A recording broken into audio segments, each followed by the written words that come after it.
Selamat datang sahabat At-Tadrib 'ala Tarkib. Kali ini kita akan membahas quantum learning, yaitu metode buku ini. Bagi sahabat At-Tadrib 'ala Tarkib yang ingin mencetak buku ini atau e-book gratis, silahkan hubungi di 0813 2403 6651. Sahabat At-Tadrib 'ala Tarkib, tahukah apa itu taksonomi Bloom?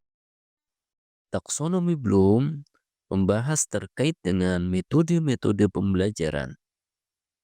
Adapun metode yang pertama adalah metode mengingat atau menghafal.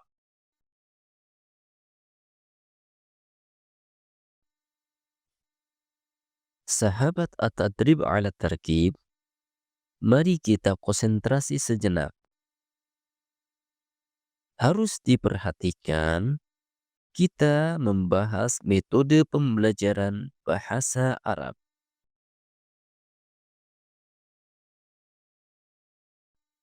Jangan dibawa kepada pembelajaran seperti hafal Al-Quran dan Al-Hadis.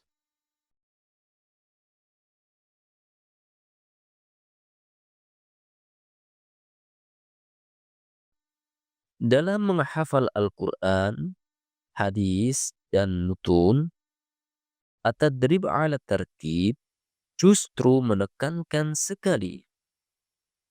Jangan kita mengambil mentah-mentah dari orang-orang kafir karena mereka memiliki tujuan, yaitu dekonstruksi ilmu-ilmu Islam atau dikenal dengan deislamisasi. Mengingat atau menghafal itu bagus, namun jangan berhenti sampai di sini.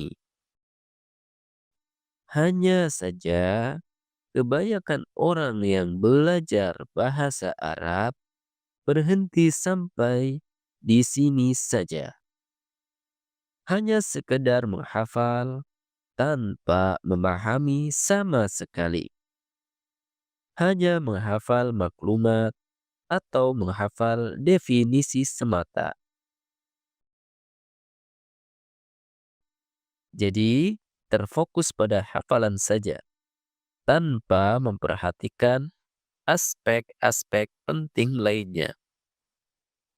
Di pesantren-pesantren, salah satu model yang hanya fokus pada metode hafalan semata, ciri dalam ujiannya seperti ini. 1. Ma huwal kalam. 2. Ma huwal i'rab. Jawabannya, yang pertama, al-kalamu huwa al-lafzul murakkabul mufidu bil wad'i. Yang kedua, al-i'rabu huwa tagyiru awakhiril kalimi ikhtilafil awamil dakhilati 'alaiha lafzun au taqdiron.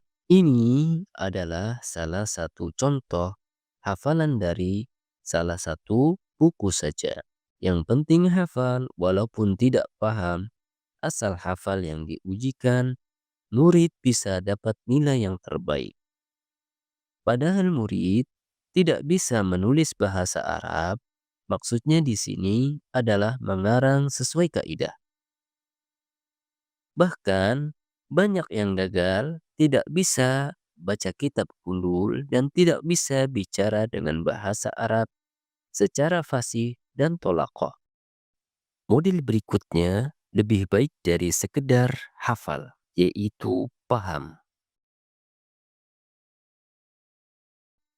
Model ini biasanya guru sangat aktif menjelaskan dan menerangkan.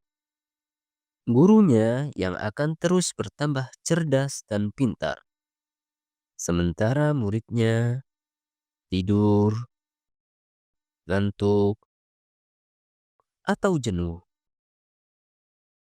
Bahkan banyak juga murid-murid yang di kelas hanya menghayal dan melamun. Kenapa banyak santri yang sekolah di pesantren selama 6 tahun tapi tidak banyak belajar? lebih banyak porsinya untuk melamun, tidur,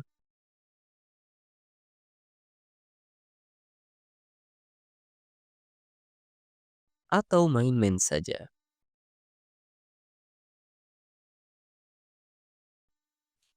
Karena ada yang salah dari metode pengajarannya, sehingga berimbas pada santri yang tidak bisa baca kitab ulul dan tidak mampu berbicara bahasa Arab secara fasih dan tholaqah. Santri dituntut fokus mendengarkan duduk manis sang guru bercerita. Padahal, kebanyakan santri masuk pesantren hasil paksaan orang tuanya. Tahu terpaksa tidak ada pilihan lain. Maka, karena berbagai macam sebab mereka acuh tidak fokus mendengarkan guru yang sedang menjelaskan, kecuali hanya sedikit dari mereka yang bisa fokus belajar. Tidak heran jika di pesantren yang unggul cuma satu, dua, atau tiga santri saja. Sementara kebanyakan mereka tidak bisa apa-apa, tidak bisa baca kitab, tidak bisa menulis, mengarang dengan bahasa Arab sesuai kaidah. Bahkan tidak sedikit juga di antara mereka yang bingung, tidak paham, tertekan, dan stres. Metode berikutnya adalah metode aplikatif. Salah satu contoh dalam ujiannya adalah satu, hada titik-titik a kitabatun, ba kitabun, jim kutubun.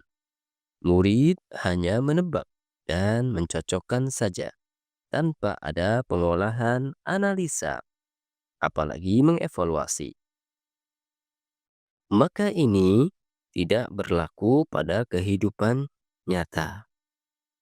Pada kehidupan nyata, kita butuh latihan dalam mengarang. Harapannya ke depan menjadi seorang penulis kitab yang mensyarah kitab-kitab. Kemudian berbicara dengan bahasa Arab dengan fasih dan tholaqah, sehingga mampu mempresentasikan ilmunya yang mereka tulis. Di atas metode aplikatif ada metode analisa. Setelah metode analisa, ada metode lanjutan yaitu evaluasi. Sahabat At-Tadrib ala Tarkib dalam buku ini akan banyak menganalisa dalam membuat jumlah, khususnya pada jilid 2. Namun pada jilid 1 banyak juga aplikatif yang terprogram pada Create, sehingga memudahkan ke depannya untuk menerapkan Create setelah memahami ini semua. Insya Allah, dengan ini akan mudah memahami Alfiyah Ibnu Malik. Agar ilmu menjadi sempurna, At-Tadrib ala Tarkib menganjurkan untuk menghafal Alfiyah Ibnu Malik.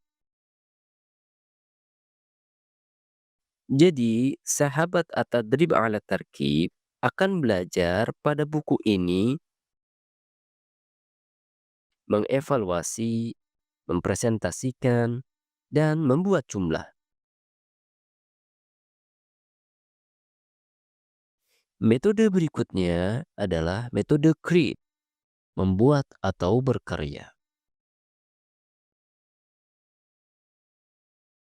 Dalam metode teratas, yaitu create, goalnya di sini adalah mampu menulis cerpen atau kisah tentu dengan bahasa Arab sesuai kaidah. Memasukkan semua mansubat dan lain-lain ke dalam jumlah. Berbicara di depan umum selama 30 menit tanpa hafalan, tanpa ayat Al-Quran, tanpa hadis, tanpa perkataan ulama, murni dari jumlah perkataan sendiri. sesuai dengan kaidah bahasa Arab. Memasukkan dalam khitobah atau ceramahnya semua mansubat, tawabi', dan lain-lain serta semua tarkib jumlah yang telah dilatih selama ini. Sampai jumpa kembali di materi. Ikuti terus channel YouTube At-Tadrib 'ala Tarkib. Barakallahu fikum.